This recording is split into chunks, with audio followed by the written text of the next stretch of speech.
পাকিস্তানের সময়, মুক্তিযুদ্ধের সময় পাকিস্তানের হয়ে কাজ করেছে এবং সরাসরি প্রত্যক্ষ যুদ্ধে, প্রত্যক্ষ মা বোনের জীবনহানিতে, প্রত্যক্ষ বাড়িঘর জ্বালানোয় অংশগ্রহণ করেছে। কিন্তু বঙ্গবীর, আমরা যখন যুদ্ধাপরাধীদের যখন বিচার প্রক্রিয়া শুরু হলো, তখন আমরা দেখলাম আপনি আসলে ভিন্ন স্বরে কথা বলছিলেন। এর কারণ কি?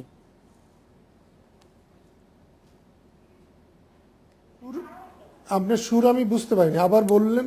আমি বলছি যে যখন যুদ্ধাপরাধীদের বিচার শুরু হলো, তখন আপনি এই এই বিচারের প্রক্রিয়া নিয়ে, এই বিচারের যৌক্তিকতা নিয়ে অনেক প্রশ্ন তুলেছিলেন। আমরা সে সময় খবরের কাগজগুলো, টেলিভিশনে দেখছিলাম। সেই প্রশ্ন তোলার কারণ কি?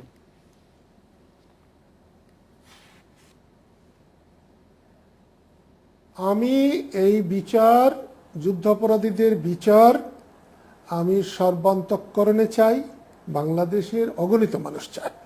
আমি কখনো যুদ্ধাপরাধীদের বিচার নিয়ে প্রশ্ন তুলিনি। আমি প্রশ্ন তুলেছি বিচারের প্রক্রিয়া নিয়ে, বিচারে আসামি করা নিয়ে। একজনকে বাদ দিয়ে আরেকজনের বিচার হবে, এইমাত্র আপনার মনেও একটা সন্দেহ আছে যে যারা পাকিস্তানি কর্মচারী ছিলেন তারা কি অপরাধী? আমরা তো মনে করব তারা অপরাধী, তারা না থাকলে তো পাকিস্তান একদিনের জন্য থাকতে পারত না। এবং এটাও একটা ভুল ধারণা যে আমি যুদ্ধাপরাধীদের বিচারের সময় ভিন্ন কথা বলেছি।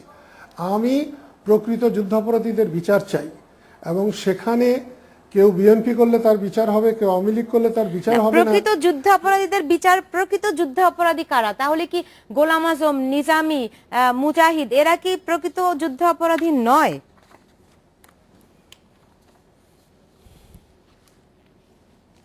সবার তারা যুদ্ধ অপরাধী, হাজারবার তারা যুদ্ধ অপরাধী, কিন্তু চিকন আলী যুদ্ধ অপরাধী না। সাধারণ, একেবারে সাধারণ 150 টাকা বেতনের রাজাকারকে আপনি যুদ্ধ অপরাধী হিসাবে বিবেচনায় আনবেন, আর তাদেরকে যারা সংগঠিত করেছে তাদেরকে বিবেচনায় আনবেন না। যারা সেই সময় সেক্রেটারি ছিলেন, ডিপটি সেক্রেটারি ছিলেন, জয়েন্ট সেক্রেটারি ছিলেন এবং অ্যাডমিনিস্ট্রেশনে ছিলেন, তাদেরকে আপনি বিচারে আনবেন না, আর আপনি সাধারণ রাস্তার মানুষকে বিচারে আনবেন।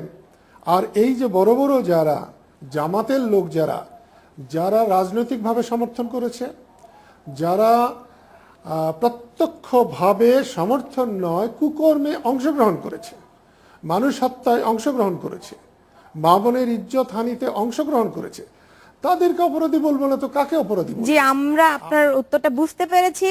আসলে যুদ্ধাপরাধীদের বিচারের প্রক্রিয়া একটি চলমান প্রক্রিয়া, সরকারের পক্ষ থেকে বলা হয়েছে। নিশ্চয়ই আপনি যে বিষয়টি অবতারণা করলেন সরকার হয়তো বিবেচনা করবে, এইরকম একটি আশা নিয়ে আপনাকে অনেক ধন্যবাদ জানাচ্ছি বঙ্গবীর।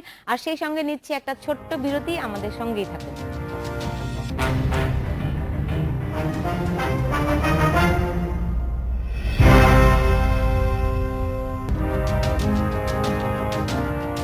বিরতির পর ফিরে এলাম, দেখছেন বাংলাদেশ এখন।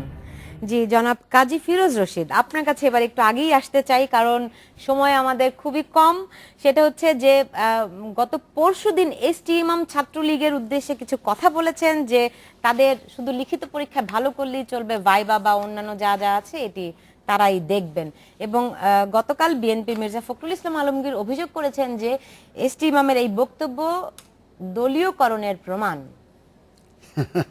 দেখেন, মির্জা ফখরুল ইসলাম আলমগীর উনি বুদ্ধিমান লোক, প্রত্যেক দিন ওকে একটা কথা তো বলতেই হবে।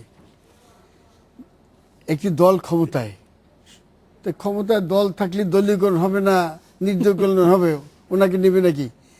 এখানে যারা দল করে না, সাধারণ শিক্ষার্থী, তাদের এসটিএম বলছে যে আপনাদের পরীক্ষা পাস করতে, পরীক্ষা আসল জিনিস, তারপর ভাইবা না। বেশিরভাগই অনেকেই শুনি আমরা, মনে করেন বিসিএস থেকে শুরু করে লিখিত পরীক্ষা খুব ভালো হয়েছে, ভাইবাতে বাদ পড়ে যাচ্ছে, এরকম কিন্তু অনেক অভিযোগ আমরা শুনতে পাই। বাদ পড়ে এখানে সে একটা বুঝ দিচ্ছে, তোমার লিখিত পরীক্ষা পাস করে আসো, আমরা দেখবো। এটা হচ্ছে তাদেরকে একটা সান্ত্বনা দেওয়া। এবং সমস্ত সরকারি তার সময় আপনি এটা সমর্থন করছেন জনাব নঈম নিজাম? না, সমর্থন করবে, এটা কোনো দেখুন, পাবলিক সার্ভিস কমিশন যখন নিজেই প্রশ্নবিদ্ধ অবস্থান থাকে তখন এই ধরনের বক্তব্য তো উঠে আসবে। আপনি 5 বছর যে পাবলিক সার্ভিস কমিশন আমরা দেখতে পেয়েছিলাম, সেখানে যুবলীগের আন্তর্জাতিক সম্পাদক ছিলেন পাবলিক সার্ভিস কমিশনের সদস্য। কিংবা অমুক মন্ত্রীর ভাগ্নে, অমুক মন্ত্রীর আত্মীয়, অমুক মন্ত্রীর বোন, অমুক মন্ত্রীর খালা, এরাই কিন্তু নিয়োগ পেয়েছিলেন সদস্য হিসাবে। যখন এই ধরনের নিয়োগ প্রাপ্তি হয় তখন কিন্তু পাবলিক সার্ভিস কমিশন আর এই ধরনের বক্তব্যেরও দরকার হয় না। দ্বিতীয়ত হলো তখন অনেক তারপর এসটি ইমাম কিন্তু এই ধরনের কথা নতুন বলেননি, এর আগেও কিন্তু অনেকবার তিনি একই কথা আমি বলেছেন। সেটাই বলছিলাম যে অতীত বর্তমানে 73 বেস স্বাধীনতার পরে কাজী ফিরোজ রশিদ সাহেব তখন তালিকা করে দিয়েছিলেন, সেই তালিকা অনুযায়ী কিন্তু 73 বেস প্রশাসন সার্ভিস আমরা দেখতে পেয়েছিলাম। আমার বক্তব্য হলো বর্তমান বাস্তবতা 2001 সালের পর বিএনপির আমলে আমরা পাবলিক সার্ভিস কমিশনকে কিংবা পুলিশ সার্ভিসে একইভাবে নিয়োগ আমরা দেখেছিলাম। পাবলিক সার্ভিস কমিশন নিয়োগ প্রক্রিয়ার সাথে একরকম ছিল। আমাদের রাষ্ট্র এবং সমাজ এখন এত বেশি আমরা দলবাজিতে লিপ্ত, আমরা যারা প্রফেশনাল, আপনি সাংবাদিক, আরেকজন লয়ার, ফিরোজ ভাই লয়ার, কিংবা আরেকজন চিকিৎসক এবং বিশ্ববিদ্যালয়ের শিক্ষক, পাবলিক সার্ভিস কমিশন এর বহির্ভূত নয়।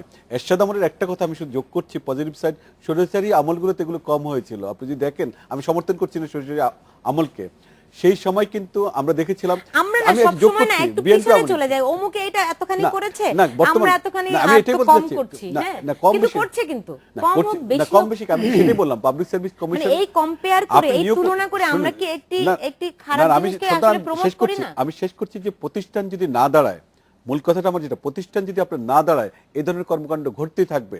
আপনি ভারতের মতো দেশে এই ধরনের বক্তব্য রাখার সুযোগ নেই এবং সেখানে এই ধরনের প্রতিষ্ঠানও নেই। সেখানকার পাবলিক সার্ভিস কমিশন নিয়োগ প্রক্রিয়ার সাথে সম্পৃক্ত, অত্যন্ত শক্তিশালী, সেখানে ইলেকশন কমিশন শক্তিশালী। আমাদের প্রতিষ্ঠানগুলো উঠে না দাঁড়ানোর কারণে আজকে সংকটগুলো তৈরি হচ্ছে। আপনি মূল সমাধান করতে হবে। বলা যে তিনি কি বলেছেন, ছাত্রলীগ থেকে যারা উঠে এসেছে, তোমাদের সিনিয়র যারা, তাদের আগে প্রতিষ্ঠা করা দরকার। তাহলে কি ছাত্রলীগ এটা রাজনৈতিক বক্তব্য হতে পারে? এটা তো রাজনৈতিক বক্তব্য, একদম বক্তব্য, রাজনৈতিক বক্তব্য।